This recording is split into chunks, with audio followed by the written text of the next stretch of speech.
Assalamualaikum warahmatullahi wabarakatuh. Apa kabar semuanya? Semoga sehat selalu dan baik-baik saja. Di tangan saya sudah ada mana tangan saya? Oh, ini. Di tangan saya sudah ada Galaxy Note FE atau Fan Edition. Keluaran Samsung pastinya. Ya, walaupun handphone ini sudah rilis sekitar 3 atau 4 tahun yang lalu kalau tidak salah.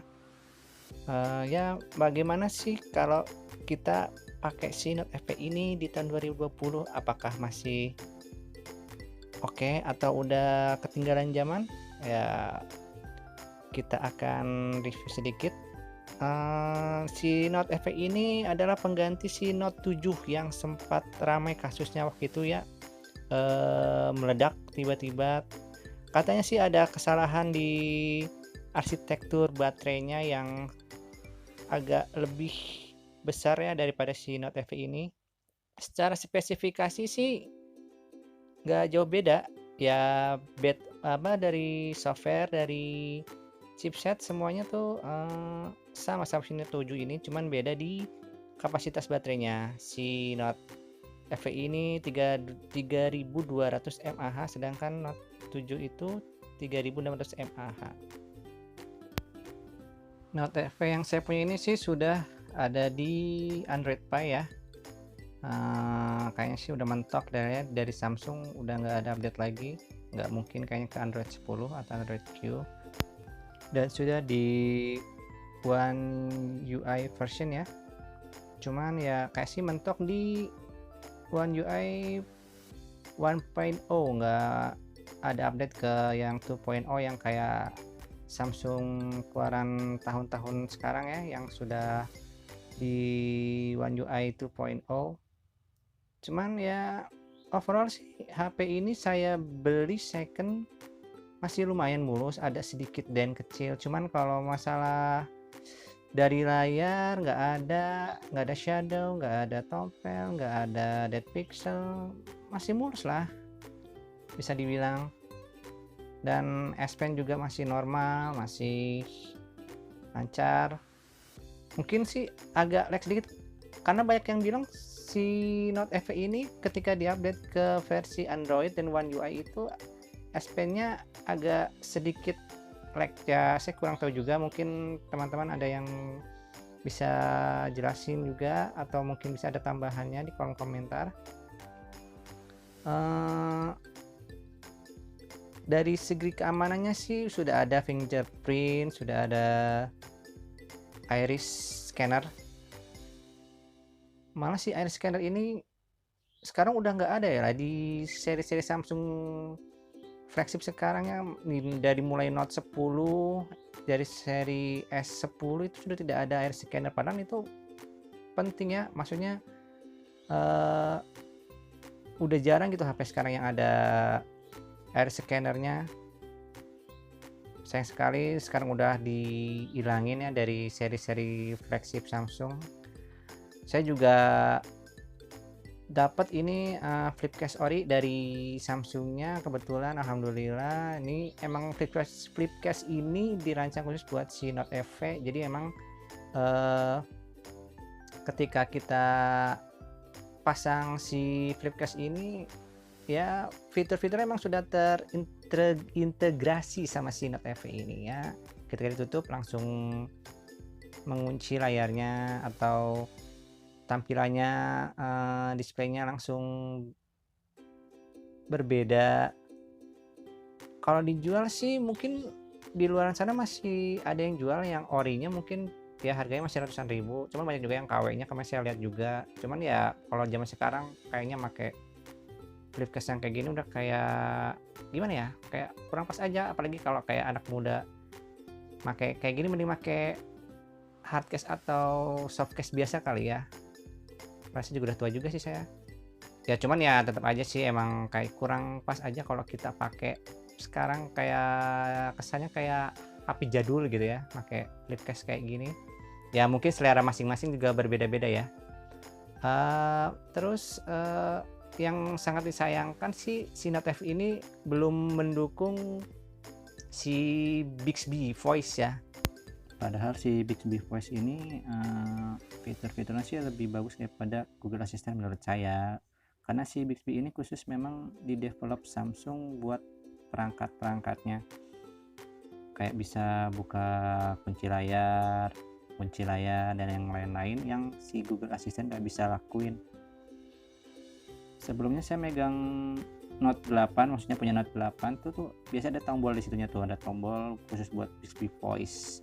Cuman di Note FE ini memang belum ada, dan ada cuman kayaknya kalau nggak salah tuh harus khusus di regional Amerika Serikat aja, di Asia sebagian di Indonesia itu belum ada gitu, dan belum bisa sih buat si Note FE ini. Jadi mungkin saya sempat lihat sih kalau mau diadain tuh si servisnya itu kita harus root si Note FE ini dulu, cuman ya sayang sih kalau di root.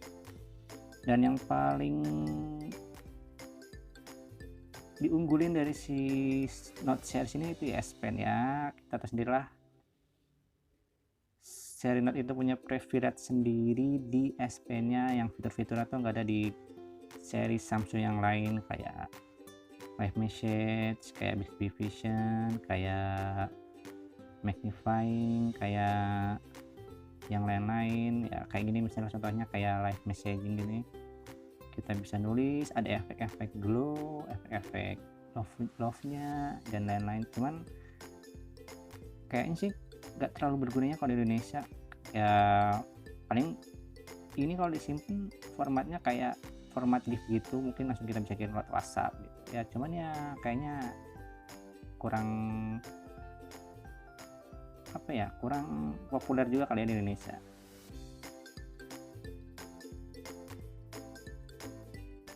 Saya sih nggak akan terlalu bahas fitur-fitur dari S Pen ini karena ya saya kurang begitu paham juga, maksudnya nggak terlalu banyak digunain juga selain kayak Bixby Vision, kayak fitur-fitur apa namanya yang buat kayak ngegambar gitu kan ada, terus kayak magnifying, terus kayak smart capture gitu buat capture gambar video dibikin GIF gitu. Terus ada kayak air gesture juga, ini S Pen nya bisa buat scroll halaman kayak di Instagram ya. Sedikit banyak sih kalau buat saya sih ini berguna ya, cuman kalau secara keseluruhan sih enggak gitu.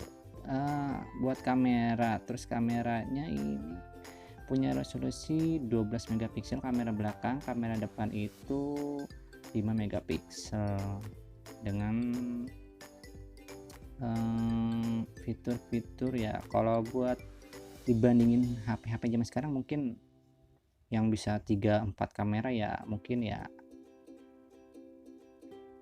kurang ya kalau buat fotografi. Cuman kalau dari hasilnya, dari segi hasil fotonya sih menurut saya sih masih bisa bersaing sama HP-HP sekarang gitu.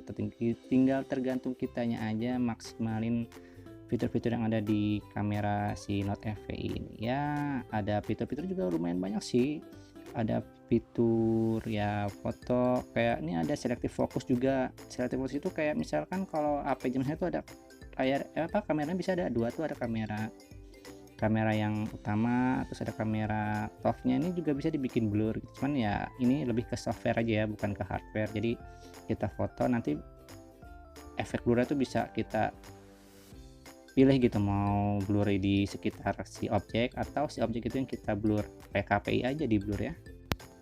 Selain itu sih juga ada fitur-fitur standar lah, kayak misalkan kayak food gitu buat foto makanan, atau fitur pro nya kita bisa manual ngatur bukaan lensa, ngatur ISO nya, white balance nya, terus juga ada panorama ya, standar lah kamera handphone kayak gimana.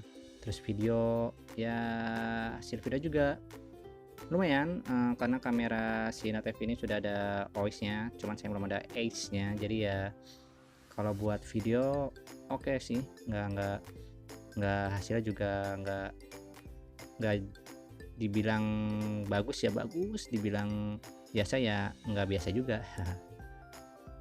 Cuman kalau buat kamera depan kayaknya ya 5 megapiksel sih kayaknya kurang ya mungkin karena ya zaman sekarang rata-rata handphone sudah ada fitur-fitur kayak apa namanya AI gitu ya. Cuman sih si Note FE ini namanya HP flagship pada zamannya ya, sensor kamera juga ya bisa dibilang yang paling top lah saat itu.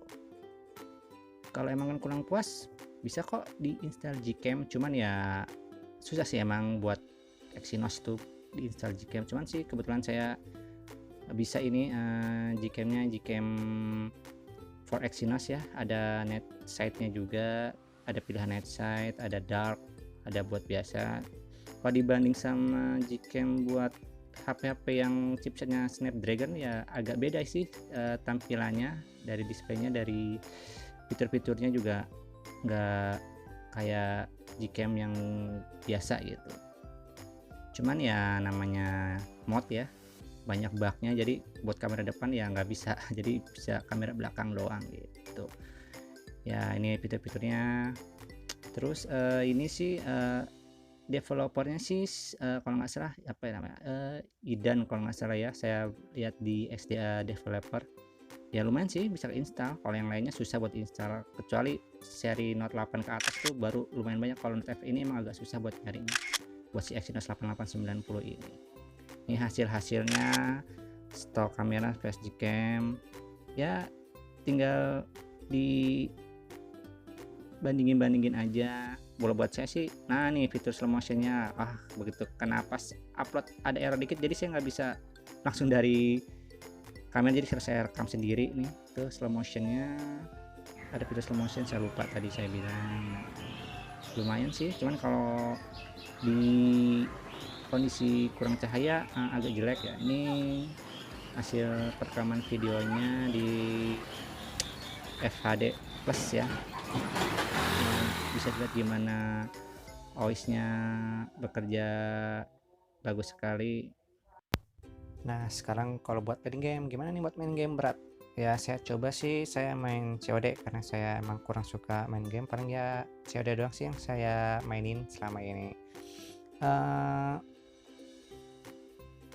Chipset Exynos 8890 ini mungkin kalau di Snapdragon mungkin mirip-mirip setara sama seri-seri 820 mungkin kali ya. Kalau ada yang tahu mungkin bisa kasih komentar nih.